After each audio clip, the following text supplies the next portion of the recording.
This is और +2 physics class और इसमें हम लोग मैग्नेटिज्म पढ़ रहे थे पिछली बार और उसका एक पोर्शन आपका खत्म हो चुका था और नेक्स्ट पढ़ना है हमारा मूविंग चार्जेस पर मैग्नेटिक फोर्स की वैल्यू क्या होती है। यदि कोई चार्ज मैग्नेटिक फील्ड में एंटर कर रहा है तो उस पर फोर्स कितना लगेगा, मैग्नेटिक फोर्स। तो यही आज का टॉपिक है हम लोगों का, force on a moving charge in अ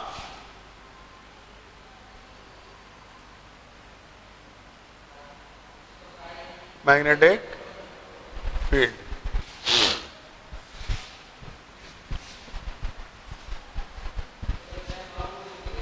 इसमें दोबारा से हम लोगों को जरूरत पड़ेगी क्रॉस प्रोडक्ट की डायरेक्शन के लिए। तो डायरेक्शन सभी लोग निकाल लेते हैं मेरे ख्याल से। एक वेक्टर यदि ये मान लो ए वेक्टर है और दूसरा वेक्टर बी है, तो ए क्रॉस बी की डायरेक्शन कैसे निकालते हैं, ए पर रखते हैं हाथ राइट हैंड और बी की ओर उंगलियां कर्ल करते हैं। ए क्रॉस बी कैसे आएगा, बाहर की ओर कैसे।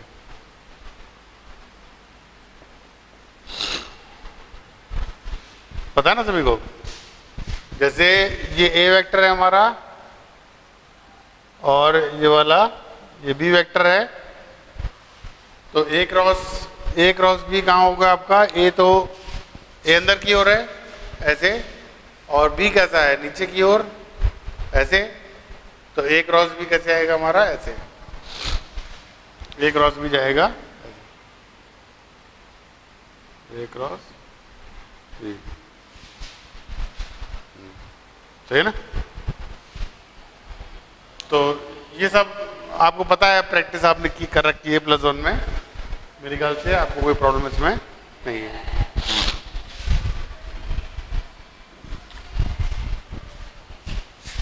क्रॉस प्रोडक्ट आपका इंपॉर्टेंट है क्योंकि सारी डायरेक्शन हम लोग यहां पर निकालेंगे with the help of cross product. तो मान लो कोई मैग्नेटिक फील्ड दी गई है आपकी ऐसे, यूनिफॉर्म मैग्नेटिक फील्ड है बी और इसमें कोई पॉइंट चार्ज इसमें एंटर करता है आपका, पॉइंट चार्ज मान लो +q है और ये v वेलोसिटी से एंटर कर रहा है। तो जब कोई चार्ज एंटर करता है आपका पॉइंट चार्ज, तो मूविंग चार्ज है तो कुछ तो इसकी खुद की मैग्नेटिक फील्ड हो जाएगी।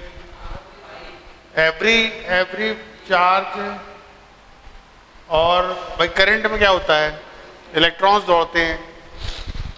तो कोई भी जब चार्ज मूव करता है तो इसका मतलब मूविंग चार्ज का मतलब क्या है, उसके चारों तरफ एक मैग्नेटिक फील्ड जनरेट होती है और एक तो इसकी खुद की मैग्नेटिक फील्ड है और जब ये एंटर कर रहा है किसी दूसरे की मैग्नेटिक फील्ड में तो ये क्या करेगा, इसका पाथ अब सीधा नहीं रह जाएगा, ये कुछ फोर्स एक्सपीरियंस करेगा और वो फोर्स एक्सपेरिमेंटली जब देखा गया तो उसकी वैल्यू होती है F = Q V cross B।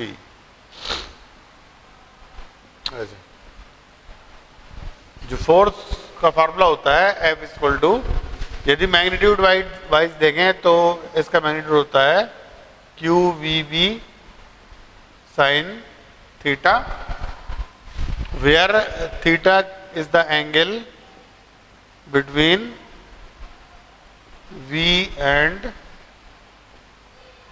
B।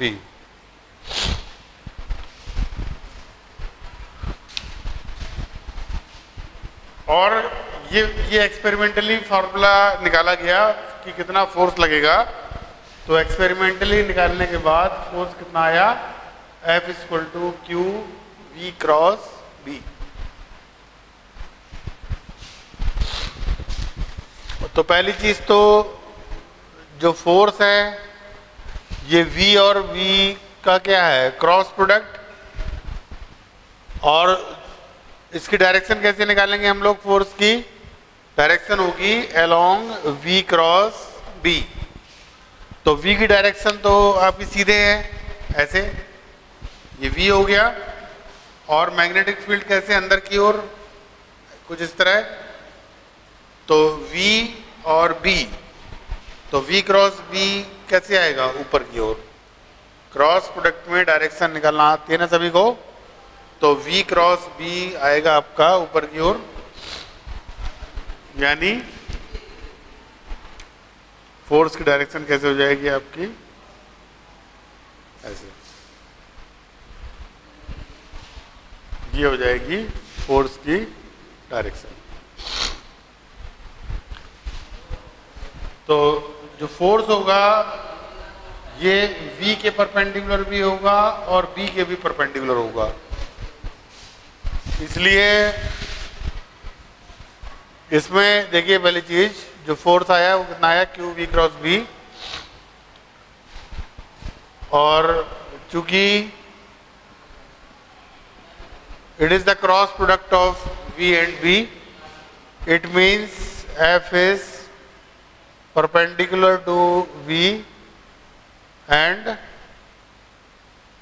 F is perpendicular to B also. First thing.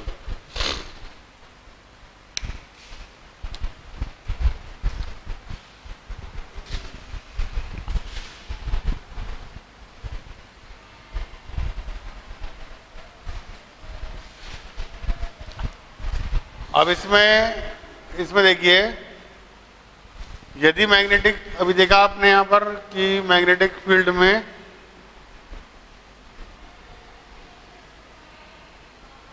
Field में जब चार्ज पार्टिकल एंटर करता है तो पहली चीज तो मान लो चार्ज जा रहा है ऐसे आपका, लेकिन इस पर फोर्स लगेगा कैसे आपका, हमेशा V के परपेंडिकुलर और B के परपेंडिकुलर। तो इसका मतलब फोर्स लगने की वजह से इसका पाथ आपका कैसे हो जाएगा, देखो पाथ हो जाएगा कुछ ऐसे, सर्कुलर पाथ हो जाएगा इसका, है ना।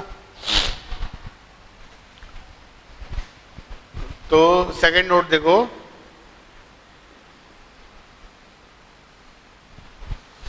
जब आपका यदि कोई चार्ज पार्टिकल मैग्नेटिक फील्ड के अंदर एंटर कर रहा है, मूव कर रहा है, तो इस प्रोसेस में कोई भी वर्क डन नहीं होगा।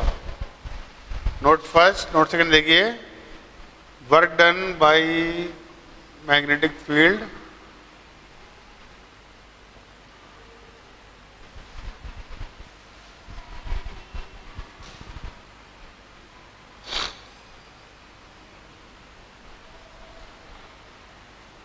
when a charge moves in a magnetic field, work done by magnetic field is always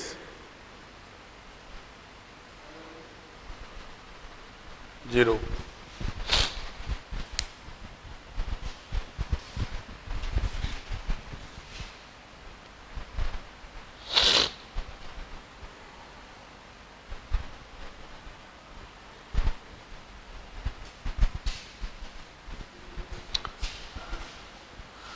क्योंकि जीरो देखिए क्यों यहां पर वर्क डन, क्योंकि यहां पर देखो जो फोर्स लग रहा है work done by magnetic force, displacement यहां पर देखो ऐसे आपका मान लो ये ds डिस्प्लेसमेंट है और फोर्स कैसे लग रहा है आपका हमेशा ऐसे परपेंडिकुलर। कैसे भी पार्टिकल जाएगा हमेशा जो फोर्स है फोर्स हमेशा फोर्स और डिस्प्लेसमेंट कैसे होंगे हमेशा आपस में परपेंडिकुलर। तो यानी यहां पर थीटा इक्वल टू कितना हो जाएगा 90। तो वर्क डन कितना होता है F S cos theta, but here theta is 90 degree, तो इसकी वजह से वर्क डन हो जाएगा इसका 0।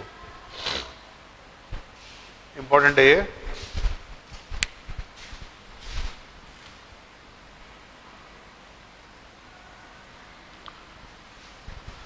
तो जब भी कोई चार्ज पार्टिकल किसी मैग्नेटिक फील्ड में मूव करता है तो वर्क इस मैग्नेटिक फोर्स के द्वारा किया गया इसके अगेंस्ट जो वर्क होगा वो हमेशा कितना होगा 0।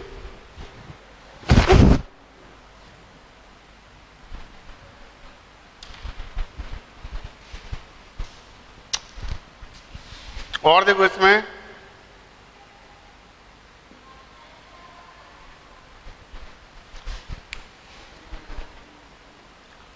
यदि मैग्नेटिक फील्ड आपकी ऐसी दी गई है, मैग्नेटिक फील्ड दी गई है यूनिफॉर्म, और इसी के पैरेलल कोई चार्ज पार्टिकल है Q, ये it is moving parallel to magnetic field और it is moving anti parallel to the magnetic field. Either V is parallel to B or V is anti-parallel to B. इस condition में force जो magnetic force है वो हो जाएगा आपका 0, because as you know F force का formula क्या होता है Q V B sine theta, और पैरेलल मूव कर रहा है तो थीटा हो जाएगा 0 और एंटी पैरेलल में थीटा हो जाएगा 180। और दोनों ही केसेस में यानी साइन 0 भी 0 होता है आपका और साइन 180 भी कितना होता है 0, तो फोर्स कितना हो जाएगा 0। यदि कोई चार्ज पार्टिकल मैग्नेटिक फील्ड के पैरेलल या एंटी पैरेलल मूव कर रहा है तो उस पर कोई भी एक्स्ट्रा मैग्नेटिक फोर्स अप्लाई नहीं होगा, यानी जब इस पर फोर्स ही नहीं लगेगा तो इस रास्ते से ये जा रहा था उसी रास्ते से ये सीधा निकल जाएगा, इसकी वेलोसिटी वगैरह पर भी कोई इफेक्ट नहीं पड़ेगा। मान लो यहां पर कोई चार्ज पार्टिकल 10 मीटर पर सेकेंड की स्पीड से जा रहा है सीधा, तो भले ही आपका मैग्नेटिक फील्ड में है ये, लेकिन इस स्पीड पर इस पर कोई भी इफेक्ट नहीं पड़ेगा, ये सीधा चला जाएगा 10 मीटर पर सेकेंड की स्पीड से। जबकि यहाँ पर ऐसा नहीं था आपका, यदि परपेंडिकुलर एंटर कर रहा था मैग्नेटिक फील्ड में कोई चार्ज पार्टिकल तो भले ही वो सीधा जा रहा था, लेकिन मैग्नेटिक फोर्स अप्लाई होने की वजह से इसका पाथ कैसे हो गया था, ऐसे डेविएट हो गया था ये, ठीक है ना।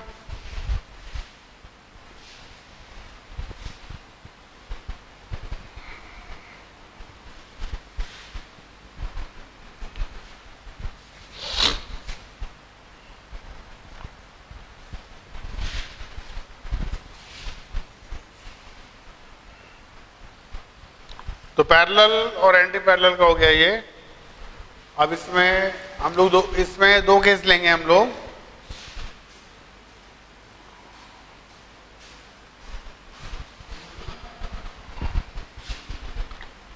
If V is perpendicular to V। पहले हम लोग दो केस में स्टडी करेंगे। यदि कोई चार्ज पार्टिकल मैग्नेटिक फील्ड के परपेंडिकुलर एंटर करता है, और दूसरा हम लोग लेंगे ऐसे जनरल केस, यदि मैग्नेटिक फील्ड में कोई चार्ज पार्टिकल एंटर कर रहा है किसी और एंगल से अदर देन 90। तो पहले करेंगे हम लोग 90 वाले केस की स्टडी, और फिर करेंगे हम लोग ये जनरल केस में स्टडी। ठीक है ना।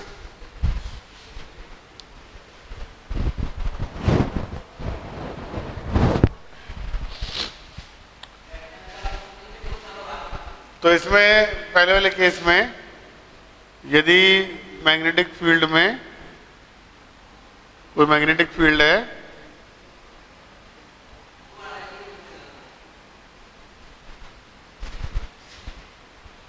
मैग्नेटिक फील्ड यूनिफॉर्म है, मैग्नेटिक फील्ड है V, और मान लो पॉजिटिव चार्ज है कोई प्लस Q, और ये परपेंडिकुलर एंटर करता है V वेलोसिटी से, थीटा इक्वल टू कितना दिया गया है 90।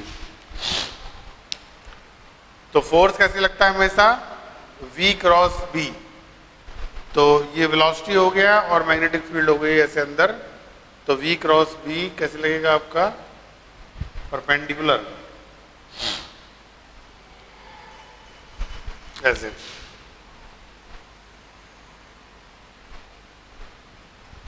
तो और ये हमेशा जो आपका मैग्नेटिक फोर्स है ये हमेशा कैसे लगेगा आपका, it is always perpendicular to V and B also. और जब कंटिन्यूअस किसी ऑब्जेक्ट पर आप कंटिन्यूअस फोर्स लगाते हो इस तरह से परपेंडिकुलर फोर्स, तो उसका पाथ हमेशा हो जाता है ऐसे सर्कुलर।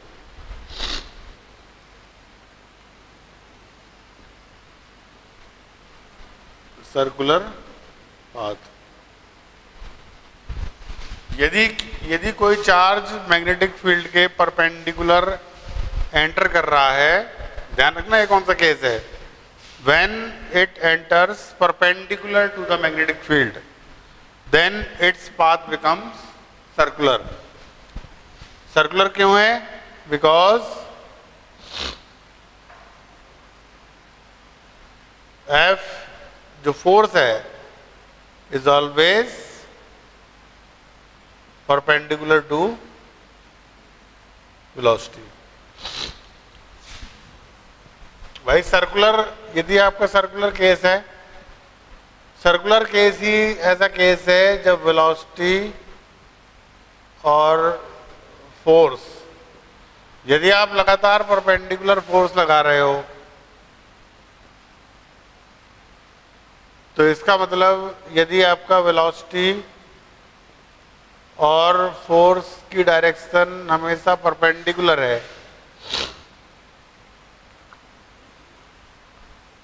तो ऐसा कब होता है, केवल सर्कुलर पाथ में ऐसा होता है। यदि आप लगातार परपेंडिकुलर फोर्स लगाओगे किसी ऑब्जेक्ट पर तो उसका पाथ हमेशा कैसे हो जाता है, सर्कुलर। तो यदि कोई चार्ज पार्टिकल मैग्नेटिक फील्ड के परपेंडिकुलर एंटर करता है, if Q enters perpendicular to magnetic field then its path becomes circular, है ना।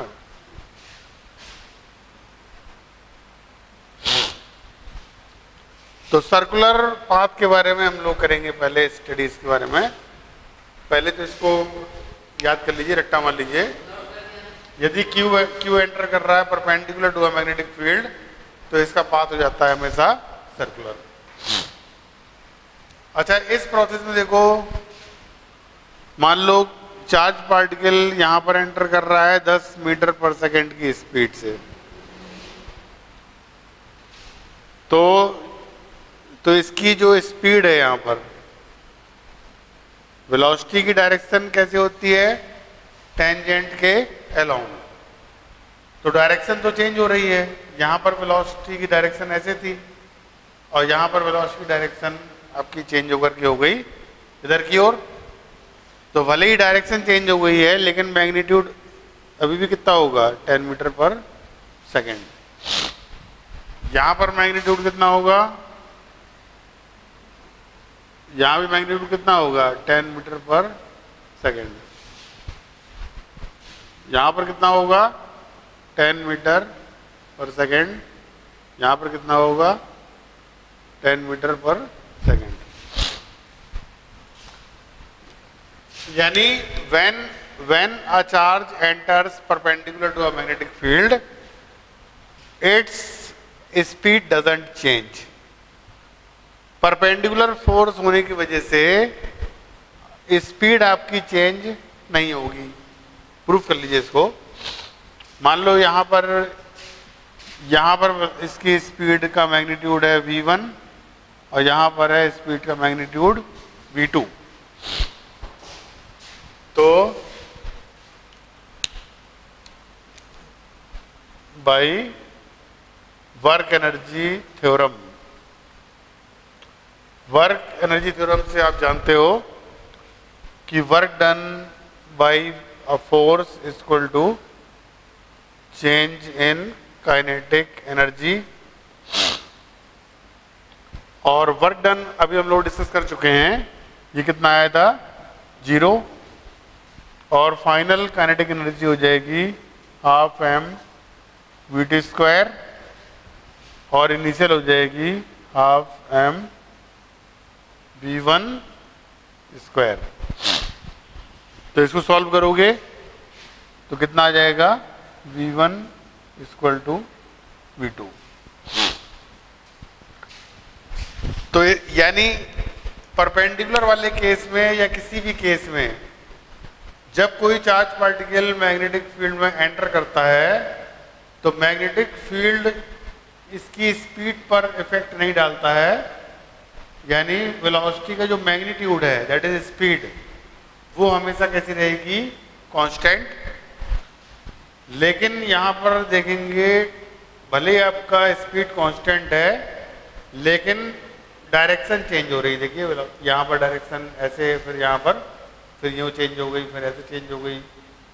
तो भले ही आपका मैग्नीट्यूड कांस्टेंट है लेकिन डायरेक्शन आपकी लगातार कैसे हो रही है, चेंज हो रही है। और डायरेक्शन चेंज हो रही है, इट मीन्स वेलोसिटी भी आपकी चेंज होगी। तो यहां से क्या सीखा आपने, जब कोई चार्ज पार्टिकल मैग्नेटिक फील्ड के परपेंडिकुलर एंटर करता है तो speed remains constant but due to change in direction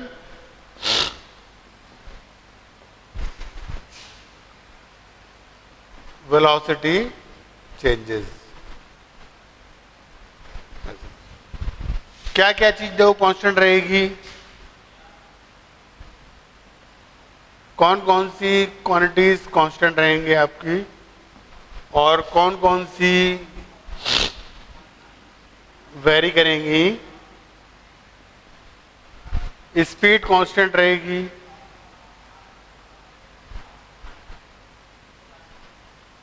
जब कोई चार्ज पार्टिकल मैग्नेटिक फील्ड में एंटर करता है तो जो स्पीड उसकी थी एंटर करने से पहले वही स्पीड क्या हो जाएगी एंटर करने के बाद। स्पीड कांस्टेंट रहेगी, काइनेटिक एनर्जी कांस्टेंट रहेगी, और वेरिएबल कौन कौन से हो जाएंगे? वेलोसिटी चेंज होगी पहली चीज, मोमेंटम चेंज होगा,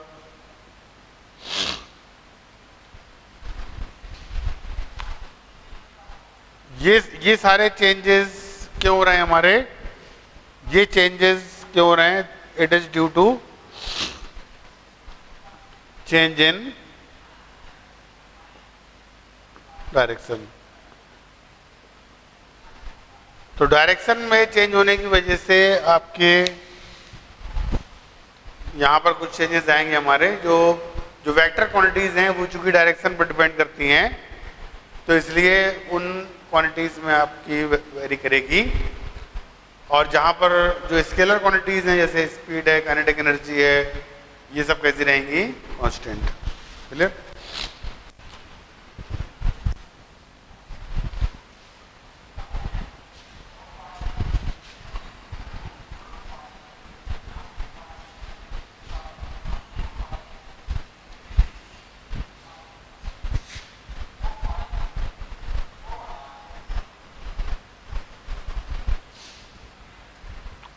अब यदि सर्कुलर पाथ है तो सेंटर भी होगा उसको कुछ ना कुछ,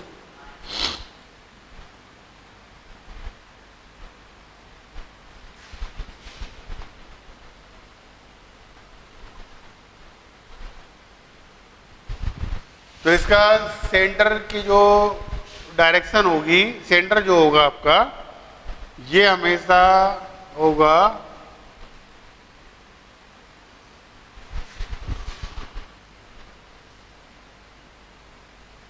along the direction of force। जो भी आपकी फोर्स की डायरेक्शन है उसी लाइन में जो line of action of force होगी वहीं पर सर्कुलर पाथ का सेंटर आपका लाई करेगा। जैसे मान लो ऐसे कोई पार्टिकल एंटर कर रहा है,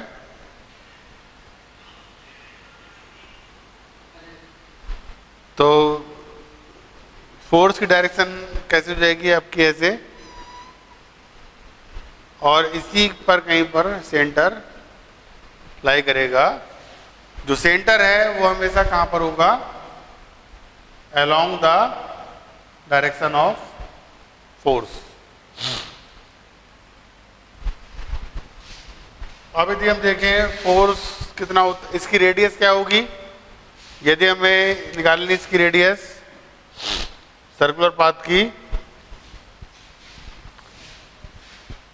तो यहां पर QVB फोर्स कितना लगेगा आपका? QVB sin 90, और इतना फोर्स बैलेंस करेगा किसको? सेंट्रीपेटल फोर्स को, दैट इज mv²/r। तो एक v से एक v कैंसिल हो जाएगा, तो यहां से कितना आ जाएगा आपका? r हो जाएगा, तो r QV equal to mv, तो रेडियस कितनी आ जाएगी? mv/qv। ये हो जाएगी रेडियस ऑफ सर्कुलर पाथ। यदि इसका हमें निकालना है टाइम पीरियड, तो टाइम पीरियड कितना होता है? स्पीड इक्वल टू क्या? Omega equal to 2π/t। यदि हमें निकालना है टाइम पीरियड,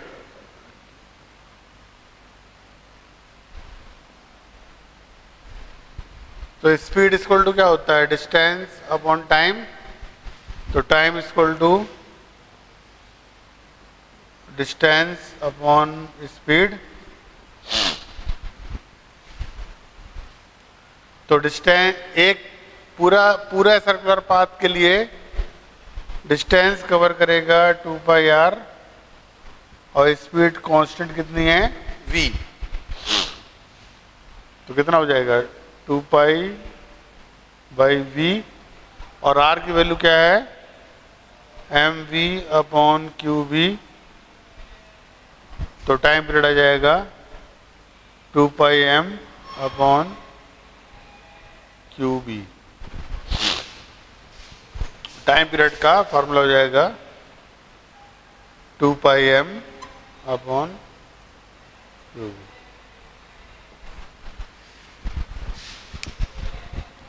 चलो इसके बारे में हम लोग पढ़ेंगे, अब नेक्स्ट लेक्चर में पढ़ेंगे डिटेल में और कुछ।